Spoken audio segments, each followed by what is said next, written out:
구약 470년입니다. 사무엘하 5장 1절에서 5절까지의 말씀을 제가 봉독하겠습니다. 이스라엘의 모든 지파가 헤브론에 이르러 다윗에게 나와 이르되 보소서 우리는 왕의 한 고륙이니이다. 전에 곧 사울이 우리의 왕이 되었을 때에도 이스라엘을 거느려 출입하게 하신 분은 왕이시었고 여호와께서도 왕에게 말씀하시기를 내가 내 백성 이스라엘의 목자가 되며 내가 이스라엘의 주권자가 되리라 하셨나이다 하니라. 이에 이스라엘의 모든 장로가 헤브론에 이르러 왕에게 나아오매 다윗 왕이 헤브론에서 여호와 앞에 그들과 언약을 맺음에 그들이 다윗에게 기름을 부어 이스라엘의 왕으로 삼으니라. 다윗이 나이가 30세에 왕위에 올라 40년 동안 다스렸을 때 헤브론에서 7년 6개월 동안 유다를 다스렸고 예루살렘에서 30년 동안 온 이스라엘과 유다를 다스렸더라. 아멘. 다윗이 이제 이스라엘의 왕이 됩니다. 그간의 여러 우여곡절을 겪었고 이제 비로소 왕이 되는 이야기가 여기 이제 시작이 되는데 사무엘하 5장은 다윗이 왕이 되었다는 것이 이스라엘에게 어떤 뜻이 있는 것인가, 다윗이 왕이 됨으로 이스라엘은 어떻게 그전과는 달라졌는가를 우리에게 보여주고 있는 장입니다. 그래서 5장에는 이제 몇 가지 사건들이 기록되어 있는데 이 일이 그 연대기적 순서로 기록되어 있는 것도 아니고 또 등극하자마자 이런 일들이 벌어지고 6장으로 넘어가는 것도 아닙니다. 그러니까 다윗의 통치를 전체적으로 보여주기 위해 여기 우리에게 몇 가지 이야기를 알려주고 있지요. 그래서 우리는 5장을 통해 다윗이 왕이 되었다는 것이 이제까지 이 모든 과정을 겪어 다윗이 왕으로 있는 이스라엘이란 어떤 사회가 된 것인지에 대한 이제 큰 그림을 보게 됩니다. 비유하자면 스냅 사진과 같은 것 몇 장을 우리에게 보여주고 있는 것이죠. 이스라엘 나라는 역사를 갖고 흘러갈 것이고 또 다윗이 다스렸던 40년 동안 여러 가지 있을 것입니다. 근데 그 움직이고 있는 역사를 이제 몇 컷으로 찍어서 우리에게 그 특징을 보여주고 있는데 크게 3개의 사진으로 이제 구성되어 있다라고 우리가 비유할 수 있겠습니다. 처음에 나와 있는 부분이 방금 읽은 5절까지의 말씀이죠. 드디어 이스라엘의 모든 지파가 다윗의 통치를 이제 받아들이기로 합니다. 우리가 앞장에서 읽었듯 다윗이 이제 왕이 되기 위해서 여러 가지 이제 모색을 했던 것처럼 보이지는 않죠. 다윗은 헤브론에서 왕이 되어 있고 그간에 여러 가지 사건들이 있었는데 다윗은 헤브론에 있는 것을 기반으로 해서 이제 전국을 어떻게 다스릴까 하는 식의 구상을 보여주는 구절은 앞에 없습니다. 즉 그렇게 7년 반이 흘렀던 것이고 비로소 이스라엘의 모든 지파가 헤브론에 왕좌를 두고 있던 다윗을 찾아와서 당신이 하나님께서 주신 우리의 목자, 우리의 주권자, 지도자란 말입니다. 지도자인 건 맞습니다 하고 이제 언약을 맺죠. 왕으로 또 백성으로 왕으로 다스리고 백성으로 섬기기 위한 언약입니다. 근데 이 왕의 등극의 사건은 우리에게 이제 간단한 에피소드 하나인 것처럼 주어져 있지만 깊이가 있는 내용이라고 볼 수 있습니다. 우리가 여기에 담긴 의미를 좀 음미해 보기 위해서 헤브론이라는 곳에 대해서 좀 생각을 해볼 필요가 있습니다. 헤브론에서 지금 드디어 왕으로 등극을 하게 되는데 헤브론은 이스라엘 역사상 중요했던 지역이죠. 제일 먼저 등장하는 것으로 우리가 창세기 13장의 말씀을 한번 살펴볼 수 있겠습니다. 창세기 13장으로 한번 가보시겠습니까?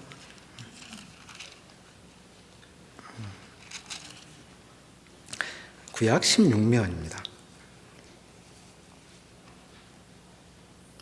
거기 보면 그 13장에서 이제 아브라함과 그 아브라함의 조카인 롯 사이에 사람들이 서로 이제 다툼을 일으키죠. 계속 규모는 불어나는데 땅은 좁아가지고 이제 분쟁이 일어나니까 아브라함이 롯 보고 내가 좋은 곳을 택해라. 네가 택한 곳 그래서 내가 살고 나는 다른 곳으로 물러나겠다고 했던 이제 그 장면이 들어있는 부분입니다. 그렇게 해서 이제 그 롯이 살고 싶은 곳을 찾아서 떠난 이후에 14절에 이렇게 시작이 되죠. 롯이 아브라함을 떠난 후에 여호와께서 아브라함에게 이르시되 너는 눈을 들어 너 있는 곳에서 북쪽과 남쪽 그리고 동쪽과 서쪽을 바라보라. 보이는 땅을 내가 너와 네 자손에게 주리니 영원히 이르리라. 내가 네 자손이 땅에 티끌 같게 하리니 사람이 땅에 티끌을 능히 셀 수 있을진데 내 자손도 세리라. 너는 일어나 그 땅을 종과 횡으로 두루 다녀보라. 내가 그것을 내게 주리라. 하고 이제 이 땅, 이제부터 줄 땅은 내가 걸어갈 모든 땅을 너에게 줄 것이다 라는 약속을 주시죠. 그 얘기를 듣고 18절에 이에 아브라함이 장막을 옮겨 헤브론에 있는 마므레 상수리 수풀에 이르러 거주하며 거기서 여호와를 위하여 제단을 쌓았더라 라는 데서 이제 헤브론이 등장을 합니다. 하나님께서 왜 이 땅에서 살게 하셨는지, 어떤 장기적인 안목을 갖고 아브라함을 이곳에 부르셨는지를 알려주신 이후에 이제 헤브론에서 이제 아브라함이 하나님께 제단을 쌓았다고 되어 있죠. 이 얘기는 제가 여기 와 있는 건 제 뜻도 또 내 주위의 뜻도 또는 롯의 선택에 의한 결과가 아니라 하나님으로 빚어진 일입니다.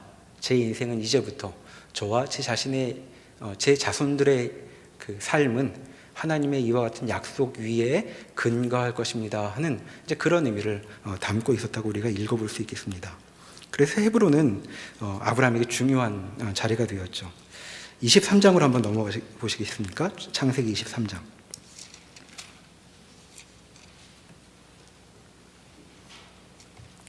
창세기 23장 1절에 가보면 이제 이 가나안 땅에서의 생활이 오랜 동안 계속되다가 부인 사라가 죽지요.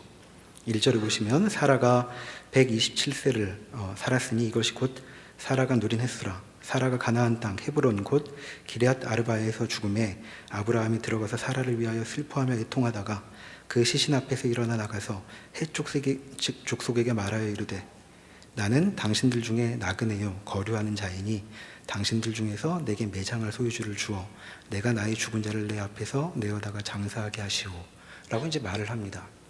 헤브론에 사라의 묘실을 구하겠다고 지금 얘기하고 있는 것이죠. 그래서 아브라함은 부인을 여기 묻고 아브라함도 헤브론에 이제 장사가 됩니다. 그리고 이 일은 자손들에게도 이어져서 이삭도 마찬가지로 헤브론에 그의 무덤을 갖게 되죠. 그리고 세월이 많이 흘러 야곱의 경우에도 이제 그 헤브론과 관련된 이야기를 우리에게 전해주고 있습니다. 50장으로 가보시겠습니까? 창세기 50장. 49장으로 가보시죠.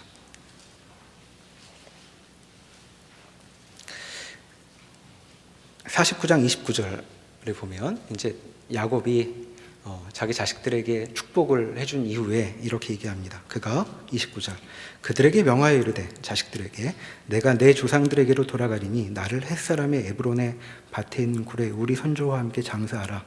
이 굴은 가나안 땅 마므레 앞 막벨라 밭에 있는 것이라. 아브라함이 햇사람 에브론에게서 밭과 함께 사서 그의 매장지를 삼았으므로 아브라함과 그의 아내 사라가 거기 장사되었고 이삭과 그의 아내 리브가도 거기 장사되었으며 나도 레아를 그곳에 장사하였노라. 이 밭과 거기 있는 굴은 햇사람에게서 산 것이니라. 야곱의 아들에게 명하기를 마치고 그 발을 침상에 모으고 숨을 거두니 그의 백성에게로 돌아갔더라. 그래서 이제 마지막 유언으로 자기도 그 조상들의 묘실에 묻어달라고 얘기를 하죠. 근데 지금 야곱은 어디 있었냐면 이집트에 있었습니다. 그래서 야곱의 이 예언 때문에, 그 유언 때문에 50장을 읽어보시면 이제 이집트에서 긴 행렬이 굳이 가나안 땅까지 가서 그 야곱을 장사하는 장면이 여기 기록되고 있죠.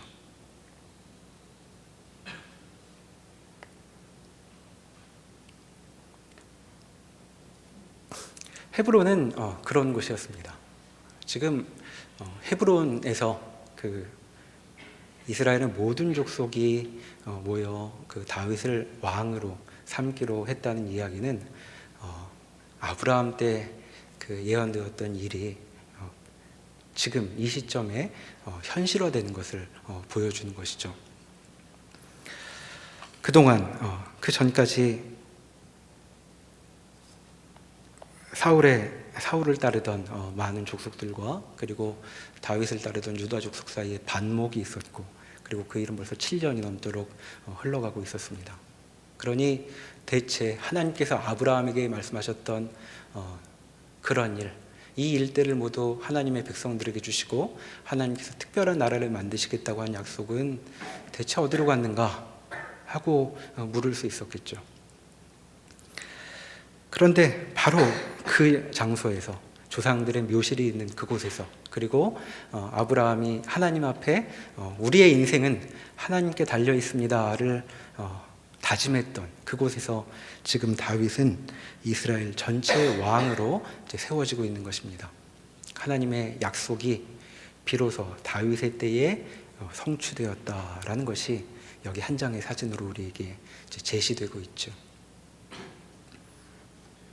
너희는 더 이상 서로 싸우며 반목하며 지낼 필요 없이 주께서 세우신 곳에 함께 어울려 살 수 있을 것이다를 이제 눈으로 처음으로 보게 되는 것입니다. 그것이 지금 다윗의 등극에 있는 첫 번째 사건이죠. 자, 이렇게 등극을 하고 나서 다윗이 아마 처음으로 겪었던 일은 표현으로 볼 때 다시 사무엘하 5장으로 넘어와 보시면 5장 17절의 말씀으로 넘어간다고 볼 수 있겠습니다. 여기 이제 두 번째 스냅 사진이 주어지고 있는데, 그것은 블레셋과 관련된 이야기이죠. 사무엘하 5장 17절을 보시면 이스라엘이 다윗에게 기름 부어 이스라엘 왕으로 삼았다함을 블레셋 사람들이 듣고 블레셋 사람들이 다윗을 찾으러 다 올라오매 다윗이 듣고 요새로 나가니라 라고 되어 있습니다. 자, 다윗이 등극했다는 얘기를 듣고 싸우러 나아오죠. 표현이 다윗을 찾으러 올라왔다는 말이 여러 가지 생각을 하게 합니다. 다윗은 지금 블레셋 사람들에게는 갈 바를 알지 못하는 사람을 몇 해 맡아주었던, 그러니까 그런 불쌍한 피난민과 같은 사람으로 이제 다윗이 기억되고 있었겠죠. 근데 이제 다윗이 왕이 되었다고 하니까 그대로 둘 수 없다고 생각을 하고 온 백성을 모아가지고 18절에 보면 르바임 골짜기에 가득하도록 이제 모여 있습니다. 자, 다윗이 과연 이 일을 어떻게 처리할 것인가? 19절에 보면 다윗은 여호와께 여쭙지요. 주님, 제가 블레셋과 싸우러 올라가야 되겠습니까? 그랬더니 하나님께서 올라가라 라고 얘기하십니다. 그리고 내가 넘겨줄 것이다 라고 얘기하죠. 그래서 다윗은 이제 블레셋과 싸웁니다. 20절에 보시면 어찌나 그 맹렬하게 싸웠는지 다윗이 말하되 여호와께서 물을 흩음같이 내 앞에서 내 대적을 흩으셨다 하심으로 그곳 이름을 바알 브리심이라 부르니라 라고 되어 있습니다. 이 말은 흩으시는 주, 흩으시는 하나님이라는 말로 바꿀 수 있겠습니다. 자, 블레셋은 누구였냐 하면 처음에 사무엘상 우리가 같이 봤지만 그 이스라엘 사람들이 우리에게도 왕이 있으면 좋겠다고 말하게 했던 직접적인 원인이 되는 족속입니다. 엘리가 제사장이었을 시절에 아직 왕이 있기 전에 이제 블레셋이 쳐들어왔을 때 이제 패하죠. 그러니까 법궤를 가지고 가서 그럼 좀 이겨보겠다고 생각했는데 법궤까지 빼앗기던 일, 그것이 이제 블레셋과의 싸움이었습니다. 그래서 이제 우리에게도 이렇게는 못 사니까 왕을 달라고 얘기했고, 그래서 사울 왕이 이제 등극을 했던 것이죠. 그래서 사울 왕 시절의 대부분의 싸움은 이제 블레셋과의 전투로 이루어져 있습니다. 그 일이 지금 계속되어서 블레셋은 다윗 때에 이르러도 여전히 이제 위협을 가하고 있는데, 자, 이 전쟁은 지금 여호와께서 물을 흩음같이 내 대적을 흩으셨다고 할 만한 이제 그런 싸움으로 귀결되죠. 자, 어느 정도로 싸우냐면 21절에 보면 거기서 블레셋 사람들이 그들의 우상을 버렸으므로 다윗과 그의 부하들이 치우니라라고 이제 여기 얘기하고 있습니다. 자, 대조가 되고 있죠. 사무엘상의 블레셋과의 싸움에는 법궤마저 탈취되었던 전쟁을 겪었던 적이 있습니다. 그래서 그 법궤를 다곤 신전에 가져갔더니 이제 다곤 신전이 무너지는 일이 생겼죠. 이제 그런 일을 겪었었는데 지금 블레셋은 다윗과 싸우게 됐더니 이기기는커녕 자신들의 신들도 추스릴 사이 없이 이제 도망치고 있죠. 그래서 마치 군사들이 블레셋의 블레셋의 그 우상들을 마치 쓰레기 분리수거하듯 이제 그렇게 치우고 있다고 여기 얘기하고 있어서 블레셋과의 싸움이 완전히 다른 양상으로 펼쳐지고 있음을 여기 보여주고 있습니다. 그런데 이제 블레셋이 그냥 끝내지 않고 22절에 한 번 더 싸우러 오죠. 역시 르바임 골짜기에 가득하게 몰려옵니다. 이번에도 또 다윗이 하나님께 묻죠. 하나님 어찌해야 합니까? 그랬더니 하나님께서 이번엔 올라가지 말아라 그러십니다. 이제 앞에서는 올라가는 방식으로 싸워 이기라고 했고, 두 번째는 올라가지 마는 방식으로, 내가 가르쳐준 방식으로 싸우라고 얘기하시면서 24절에 이렇게 얘기하시죠. 그때에 여호와가 너보다 앞서 나아가서 블레셋 군대를 치리라 라고 이제 얘기하고 있습니다. 이 역시 싸우기는 다윗이 싸우지만 다윗의 싸움이 아니라 하나님의 싸움으로 얘기하고 있고, 역시 다윗의 군대는 여호와께서 다 치신 군대를 뒷수습하는 정도의 이제 역할을 하는 것처럼 여기 그려지고 있습니다. 자, 이 싸움을 하다가 어디까지 이르냐면 25절에 다윗이 여호와의 명령대로 행하여 블레셋 사람을 쳐서 게바에서 게셀까지 이르니라라고 되어 있습니다. 자, 게바에서 게셀까지 이르렀더니 게셀은 해안 도시입니다. 그러니까 블레셋이 도망치다가 어디까지 갔냐면 바닷물 속으로 뛰어들게 생겼다는 얘기를 여기 이제 해주고 있는 것이죠. 그러니까 블레셋과의 싸움을 이제 아주 짧게 두 가지 얘기를 하고 있는데, 하나는 블레셋이 더 이상 자신들의 신도 추스를 수 없는 지경으로 패하게 되었다는 이야기를 하나 하고 있고, 또 하나는 싸움을 걸었는데 도망칠 데가 없어서 그 바다로 뛰어드는 지경으로 밀려났다는 얘기를 이제 해주고 있는 것입니다. 그래서 이제 블레셋과의 싸움을 8장 1절에 이어가고 있는데 8장 1절로 한번 넘어가 보시겠습니까? 거기 보면 그 후에 다윗이 블레셋 사람들을 쳐서 항복을 받고 블레셋 사람들의 손에서 메대 간마를 빼앗으니라 라고 되어 있습니다. 그래서 블레셋 사람들에게 항복이라는 말을 들었다는 것이고, 여기 이제 메대 간마라는 말은 여러 가지 이제 해석이 있는데 이제 패권이라고 이제 번역하기도 합니다. 그러니까 블레셋에게서 패권을 빼앗았다라고 얘기하죠. 그래서 블레셋은 다윗 왕 때 이런 식으로 항복하게 되고 솔로몬 때 완전히 제압되어서 그 이후에는 길을 쓰지 못하게 됩니다. 그래서 두 번째 에피소드를 통해서 다윗 왕이 등극한 이후 이스라엘의 모습은 더 이상 외부의 위협으로부터 겁에 질려 살지 않는 상태에 이르게 되었다 하는 그림을 여기 보여주고 있죠. 그래서 더 이상 이스라엘은 위협을 받으며 사는 피해자들이 아니라고, 이제 그렇게 누가 우리를 괴롭히진 않을까, 내 인생을 가로막진 않을까를 더 이상 걱정하지 않는 그런 시대를 맞이했다 하는 것을 블레셋의 경우를 통해서 우리에게 보여주고 있습니다.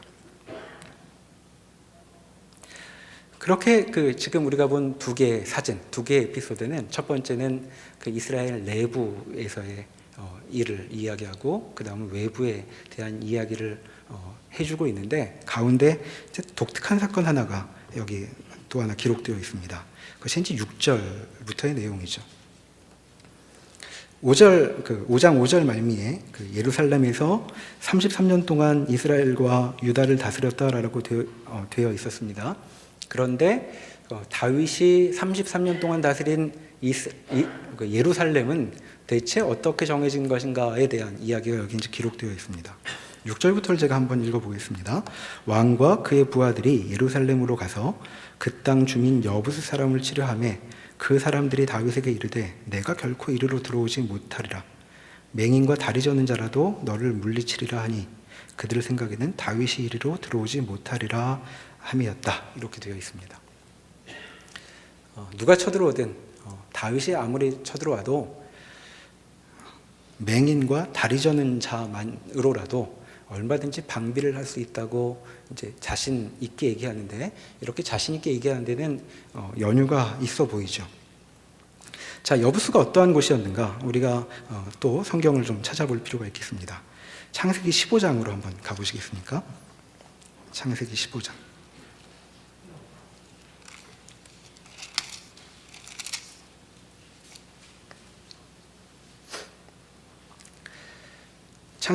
창세기 15장에 보면 하나님께서 아브라함과 이제 언약을 맺으시는데, 언약을 맺으시면서 18절부터 이렇게 얘기를 하십니다.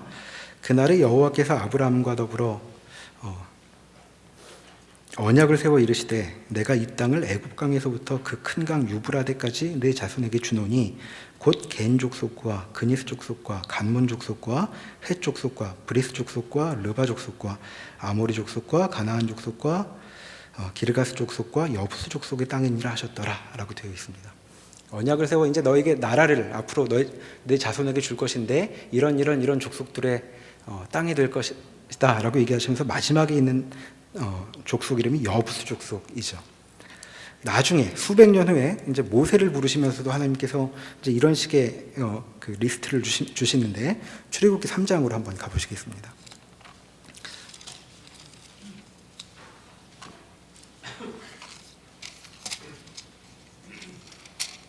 출애굽기 3장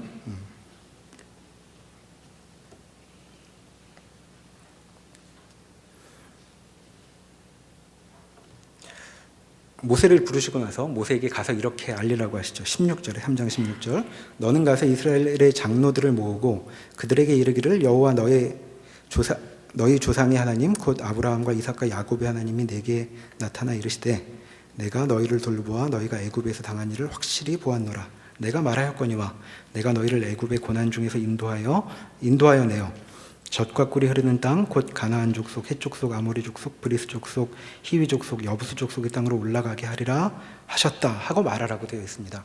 여기 보면 이제 족속의 이름들이 앞하고는 좀 달라집니다. 아마 그 아브라함 시대의 족속들 이름하고 모세 시대의 족속들 이름이 달라졌다고 볼 수도 있는데 이제 여부스 족속은 여기도 나타나고 있고 맨 마지막에 이제 등장을 합니다.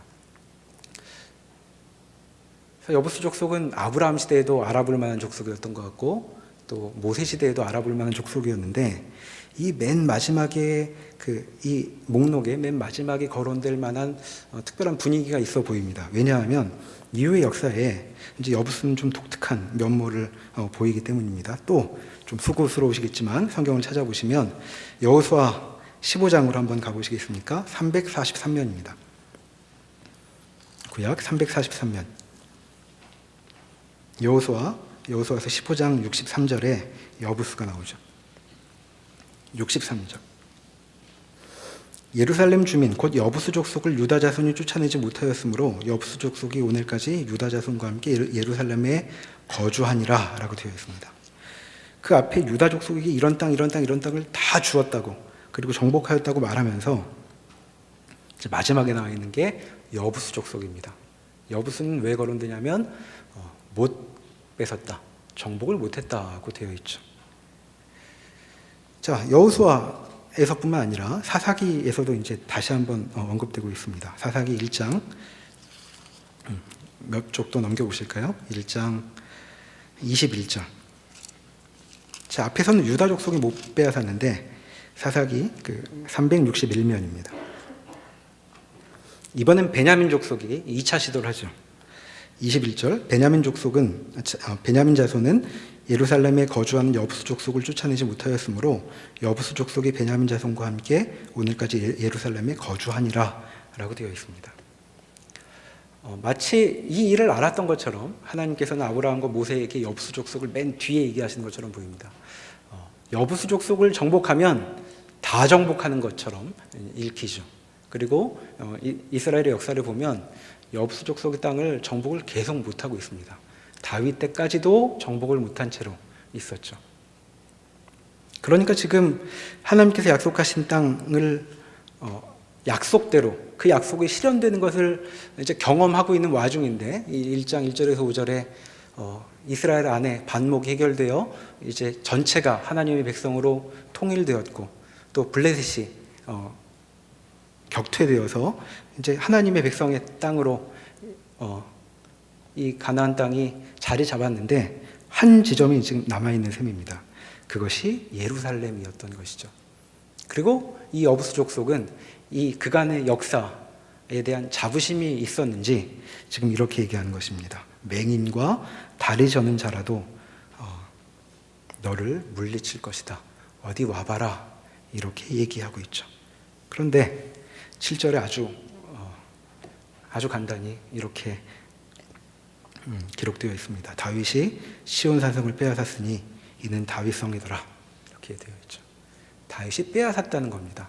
어떻게 빼앗았는지는 여기 분명히 나와 있지는 않고 8절에 보시면 그날에 다윗이 이르기를 누구든지 여부스 사람을 치거든 물 깃는 데로 올라가서 다윗 마음에 미워하는 다리 저는 사람과 맹인을 치라.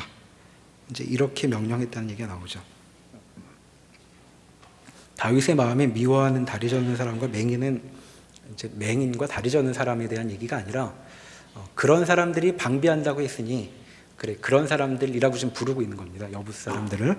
자, 어떻게 치냐 하면 물 깃는 데로 올라갔다고 되어 있고 이제 번역에 따라서는 물 깃는 벽 또는 물 깃는 수로라고 되어 있어서 이제 나중에 고고학적 발견에 따르면 이 예루살렘 성은 이제 샘이 성 바깥에 있죠. 그래서 성 바깥에 있는 물을 끌어오는 이제 몇 가지 이제 수로 장치들이 있는데 그 장치들을 막았거나 그 물이 올라가지 못하도록 또는 그 수로를 통하여 공격을 했거나 하는 방식으로 이제 다윗이 정복을 했을 거라고 이제 미루어 짐작을 하는 이제 그런 내용입니다. 그러니까 다윗이 지금 생각할 수 없는 방식으로 마지막 땅을 정복했다고 얘기하고 있는 것이죠. 여부스 사람들의 땅, 예루살렘은 사실 그간의 역사를 보면 이스라엘에게는 마치 그 저주와 같이 느껴졌을지도 모릅니다. 그러니까 결국은 해결되지 않은 문제, 난공불락의 성 같은 것이었죠. 근데 지금 여기 이 예루살렘을 얘기하고 있는 이유는 다윗 때의 그 이스라엘 역사의 전체의 오점, 그것이 해결되었다라고 지금 말하는 셈입니다. 그 땅을 빼앗을 뿐만 아니라 다윗은 9절에 보면 그 산성에 살면서 다윗성이라고 이름하고 성을 둘러싸았다고 얘기하죠. 그리고 솔로몬대에 이르면 거기에 하나님의 성소가 자리 잡게 됩니다. 누가 그 땅이 하나님의 약속의 중심지가 될 것이라고 상상했겠느냐? 그런데 그 땅은 하나님의 약속이 실현되는 중심지가 되었다라고 지금 우리에게 알려주고 있는 것입니다. 그뿐 아니라 11절에 그곳에 두로왕 히람이 다윗에게 사절들과 백향목과 목수와 석수를 보내 다윗을 위하여 집을 짓게 했다라고 되어 있죠. 자, 두로왕 히람은 다윗 왕 후대에 아마도 다윗 재위 기간의 마지막 10년에서 솔로몬 그 치세까지 이르는 것이 이제 히람이라는 왕의 이제 재위 기간이었다고 추측을 합니다. 그렇게 보면 지금 이때 나올 사건이 아닌데 그 여부스의 산성을 빼앗고 그곳을 터전으로 삼은 일에 대한 이제 완결을 하는 기사로 여기 기록했다고 볼 수 있겠죠. 자, 이렇게 돼서 지금 다윗 때에 약속이 이루어졌다라고 지금 얘기하고 있는 것입니다. 물론 이제 이후에 이 다윗의 왕국은 여러 가지 이제 오르내림을 경험하게 되겠죠. 그리고 하나님은 다윗과 하실 일이 이것으로 완결된 것은 아니어서 이제 6장, 7장이 이르러 여러 가지 사건들이 이제 이어지고 있습니다. 우리는 그것을 또 그것대로 보아야 할 텐데 이제 그 자세한 사건들, 더 구체적인 어떤 사연들에 들어가기 앞서 다윗이 왕이 된 것이 무엇인가에 대해 지금 성경은 우리에게 그렇게 그림을 그려 보여주고 있는 것이죠. 헤브론을 언급함으로 하나님께서 시작하셨던 그 일, 귀로 듣기만 했던 조상들이 말로만 전해졌던 그 일이 눈앞에 실현되는 것을 이스라엘 사람들은 경험하게 된 것입니다. 그리고 이스라엘 내내 왕 제도 자체가 필요하다고 느끼게 했던 블레셋이 패퇴되에 항복하고 마는 일을 다윗의 시대에 경험하죠. 그리고 그 누구도 성공하지 못했던 여호수아 장군도 갈렙도 성공하지 못했던 그 땅 여부스의 산성이 정복되어 그곳이 완전히 다른 방식으로 사용되는 것을 지금 너희가 보게 되었다. 그것이 지금 5장의 말씀을 통해 우리에게 알려주고 있는 것입니다. 자, 이 일들을 통해 지금 이 일들의 의미를 5장 10절에 이렇게 이제 주석을 달고 있죠. 만군의 하나님 여호와께서 함께 계시니 다윗이 점점 강성하여 가니라. 자, 다윗이 강성하여 갔다는 것은 다윗 왕이 힘이 세졌다는 말이 아니라 다윗이 돌보고 있던 이스라엘이 강성해졌다라는 말이고, 이거는 우리가 지금 살펴본 것처럼 그간의 약속이, 오래된 약속이 드디어 현실화되는 것을 이제 말하는 것입니다. 그럼 이 일을 통해 다윗은 지금 무엇을 확인하고 있는가? 12절에 다윗이 여호와께서 자기를 세우사 이스라엘 왕으로 삼으신 것과 그의 백성 이스라엘을 위하여 그 나라를 높이신 것을 알았더라 라고 되어 있습니다. 자기를 세우셔서 왕을 삼으셨다는 것을 알았다는 얘기는 이미 왕에 등극하고 있는데 뭘 새롭게 알았을까요? 내가 왕이 되었다는 것은 이런 일을 펼쳐가기 위한 것이었구나, 왕이란 이런 일을 위해서 세움받은 것이었구나를 지금 실감하게 되었다는 이야기이고, 더 나아가 다윗은 지금 내가 왕으로 세워진 것은 하나님의 백성인 이스라엘을 위한 것이었다라고 지금 여기 깨닫고 있다고 얘기하고 있습니다. 자, 그래서 그 5장 이야기는 이스라엘 사람들이 비로소 모세가 알려주었던 그날 젖과 꿀이 흐르는 땅에서 제대로 살기 시작했다는 얘기를 우리에게 전해주고 있는 것이죠. 자, 여기까지가 이제 본문의 내용이고, 우리가 이 본문의 내용을 통해서 생각해 봤던 것인데, 이제 이 이야기를 듣고 우리가 생각해 볼 점이 있습니다. 그것은 이 이스라엘 나라와 우리의 삶과 도대체 무슨 관련이 있는 것일까 하는 질문이죠. 이스라엘이 이렇게 복되게 약속을 실현받았다는 건 도대체 우리에게 어떤 의미가 있는 것일까요? 또 성경을 좀 찾아보십시다. 히브리서 12장으로 한번 가보시겠습니다. 히브리서 12장 신약 367면입니다.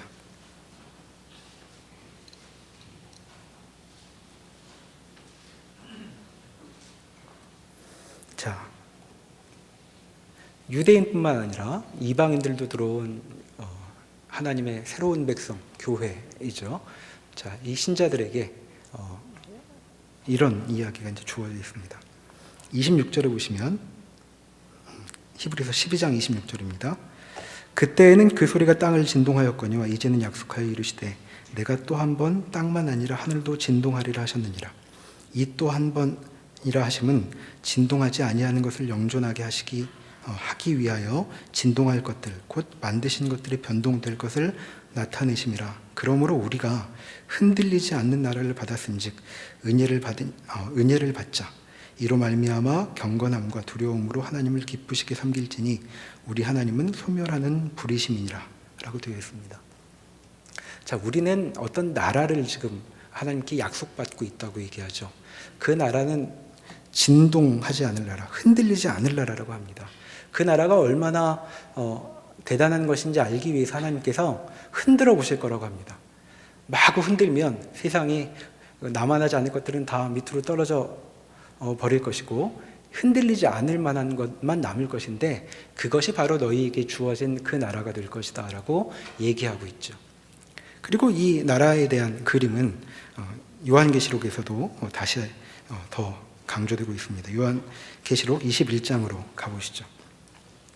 신약 419면입니다. 창세기부터 계시록까지 찾으시느라 고생이 많으십니다. 21장 1절. 또 내가 새 하늘과 새 땅을 보니 처음 하늘과 처음 땅이 없어졌고 바다도 다시 있지 않더라. 또 내가 보매 거룩한 성 새 예루살렘이 하나님께로부터 하늘에서 내려오니 그 준비한 것이 신부가 남편을 위하여 단장한 것 같더라. 내가 들으니 보좌에서 큰 음성이 나서 이르되 보라 하나님의 장막이 사람들과 함께 있음에 하나님이 그들과 함께 계시리니 그들은 하나님의 백성이 되고 하나님은 친히 그들과 함께 계셔서 모든 눈물을 그 눈에서 닦아주시니 다시는 사망이 없고 애통하는 것이나 곡하는 것이나 아픈 것이 다시 있지 아니하리니 처음 것들이 다 지나갔음이로라 라고 얘기하고 있습니다. 새하늘과 새 땅이 우리에게 주어질 거라고 얘기하죠. 그곳은 하나님과 하나님의 백성들이 살 곳입니다. 더 이상 그 눈물이 없을 곳, 사망이 없고 애통함이 없고 곡하는 것이나 아픈 것이 없다고 얘기하고 있습니다. 자, 이것이 무슨 얘기냐? 아픈 것, 고통하는 것, 슬픔과 눈물이 없다는 말이 무엇이냐? 만물이 새롭게 된다는 것이 무엇이냐? 우리가 잘 알아보지 못하니까 좀 구약 성경이 우리에게 우리가 알아볼 만큼 보여주고 있는 셈입니다. 자, 이 세 가지 사건, 우리가 사무엘하 5장에서 봤던 세 가지 사진은 어떠한 것이었을까요? 자, 주께서 우리를 어떤 삶으로 부르시는가? 주께서 우리를 부르려고 하시는 곳은 어떠한 곳인가? 그곳은 반목을 넘어가는 곳이라는 것입니다. 자, 이스라엘의 모든 지파는 왜 다윗에게 무릎을 꿇었을까요? 다윗은 힘을 길러서 이들을 제압하려고 하는 조짐을 앞장에서 보여줬던 적이 없습니다. 그러니 이스라엘의 사람들은 다윗을 보면 이렇게 생각했던 것 같죠. 우리가 이 사람을 왕으로 인정할 수 있겠다. 이런 왕 아래서라면 우리가 더 이상 불안해하지 않고 살 수 있겠다라고 여겼던 것 같습니다. 다윗은 정말 그 이후에 여러 가지 잘못도 많이 했지만 자기의 유익을 위해 사람들을 마구 죽이는 일의 행동은 그리 많이 저지르지는 않은 것 같습니다. 완벽히 저지르지 않았다는 것은 우리가 이제 금방 뒤에서 보게 되겠지만, 심지어는 아들이 반역을 할 때에도 다윗은 굉장히 소극적으로 나오죠. 우리가 앞쪽에서 봤던 것처럼 다윗은 군림하는 왕으로 있지 않고 사람들에게 군림하는 왕으로 강제와 불안을 야기하는 사람이 아닌 것처럼 그려지고 있고, 적어도 이 이스라엘의 모습을 통해서는 그것을 확인할 수 있습니다. 이스라엘의 다른 지파들은 다윗 때문에 더 이상 괴롭지 않게 되었던 것이죠. 그리고 그 땅이, 그 약속이 그 땅에서 실현되는 것을 다윗 때에 볼 수 있었습니다. 그리고 더 이상 다윗 때에 이들은 위협에 괴로워하지 않았죠. 블레셋이 더 이상 쳐들어오지 않아도 쳐들어올 것을 고려하며 인생을 살 필요가 없었습니다. 우리가 사실 분단 국가이기 때문에 이 상황을 잘 이해할 수 있죠. 남북한 사이가 좋지 않으면 군대 가서 인생이 어떻게 풀릴지 전혀 알 수 없죠. 그리고 여기 숱한 예비군들도 언제 동원될지 모르는 것, 그게 우리의 현실 아닙니까? 다른 나라 사람들은 모를.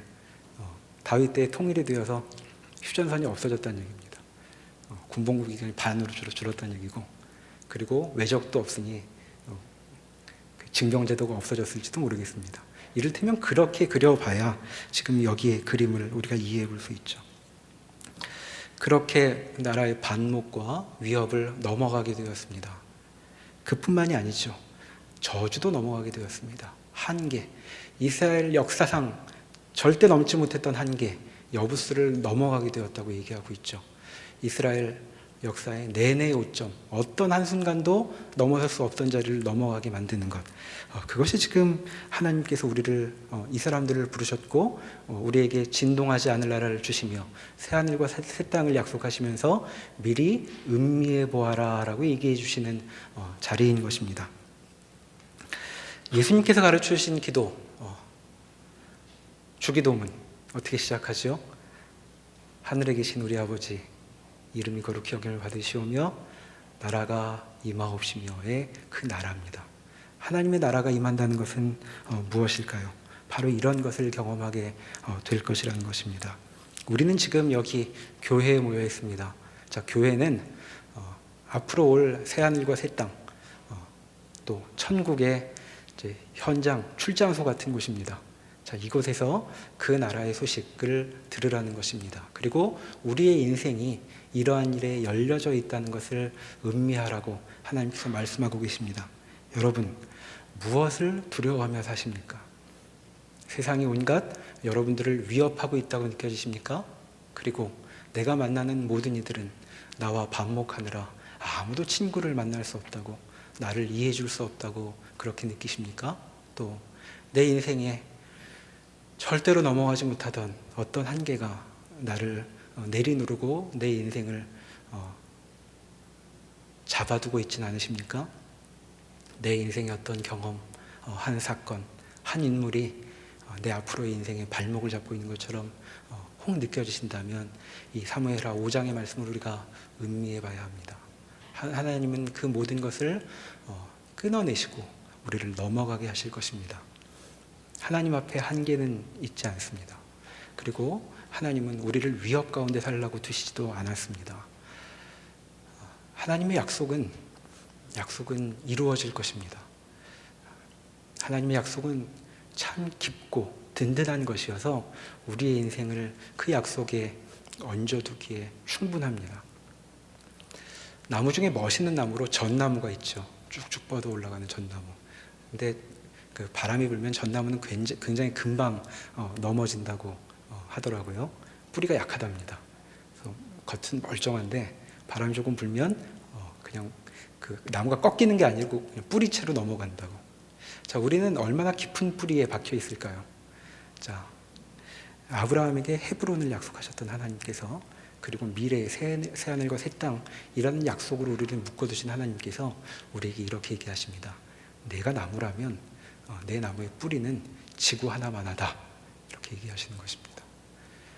지구가 쪼개지기 전엔 안 부러진다. 그것이 우리의 인생이다. 자, 스냅 사진으로 우리는 우리의 생애에 이것을 조금씩 경험하게 될 것입니다. 반목이 넘어가는 것들을 우리는 조금 경험할 수 있을 것입니다. 천국이 아니니까 우리가 하나님께서 해놓으신 것도 흐트러져서 우리 인생을 엉망으로 만들 때가 있을지도 모르겠습니다. 그러나 때때로 주께서 그 일이 약속이나 허울에 지나지 않는, 감언이설에 지나지 않는 그런 하찮은 것이 아니라는 점을 우리에게 분명히 보여주실 것입니다. 우리 삶에서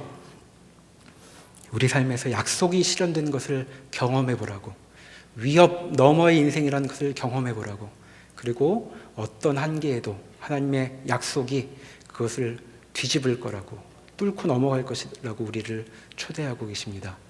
그 일을 기억했던 사람이 다윗이고, 다윗은 우리에게 그런 왕으로 첫 선을 보였습니다. 그리고 진짜 왕 예수께서 우리에게 오셨죠. 세상은 사이가 좋지 않은 사람들을 넘어뜨리고 경쟁에서 도태시키라고 그렇게 우리에게 가르칩니다.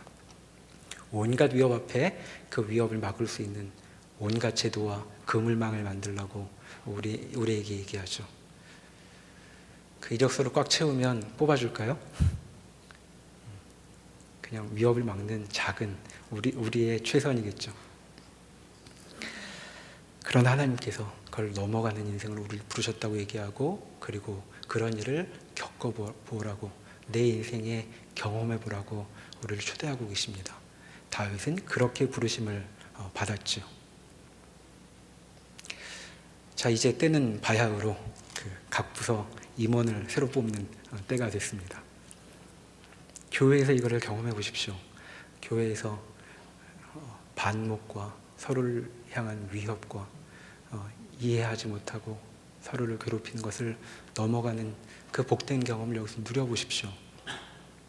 그리고 우리의 한계에 지쳐 넘어지려고 할 때 그것을 뛰어넘게 하는 일들을 여기서 같이 격려하며 겪어보십시오. 그 일을 위해 또 헌신하실 분들이 임원이 되십시오. 그래서 이 안이 정말 하나님의 그 천국의 그 나라의 출장소인 것을 경험할 수 있도록 하나님의 공동체를 지켜낼 수 있는 분들이 헌신하시면 좋겠습니다. 우리는 이 세상에 떠밀려 어떻게 살다가 죽지 않고 생명이나 보존하다가 갈 인생들이 아닙니다. 블레셋에게 평생 쫓겨다니면서 살아났다는, 그래도 죽지 않았다는 것을 간증거리로 삼을 수 없다고 그렇게 부르심 받은 인생들입니다. 내내 싸우다가 결국은 헤어지고 말라고 부르신 인생이 아니라고 성경이 얘기하고 있습니다. 그리고 나를 계속 잡아두고 있던 그 한계, 거기에 그치지 말고 넘어가라. 너는 그런 인생이 아니다. 여부스가 너를 아무리 비웃을지라도 넘어가라 하고 부르시는 것, 그것이 복음입니다. 우리가 이 복음 앞에 우리의 인생을 제대로 다시 이해해보고 우리의 인생을 다시 세워보면 좋겠습니다. 하나님께서 이 복된 삶으로 우리를 부르셨습니다. 다윗 밑에서, 진짜 다윗왕 밑에서 우리가 그렇게 그 삶을 누려보십시다. 더 이상 위협에 대한 인생을 내 불안한 미래에 내 인생에 많은 에너지를 소비하지 않고 오늘의 삶을 넉넉히 기뻐하고 누리고 주께서 주신 오늘의 삶을 복된 삶으로 누리는 우리 모두가 되면 좋겠습니다. 기도하십시다.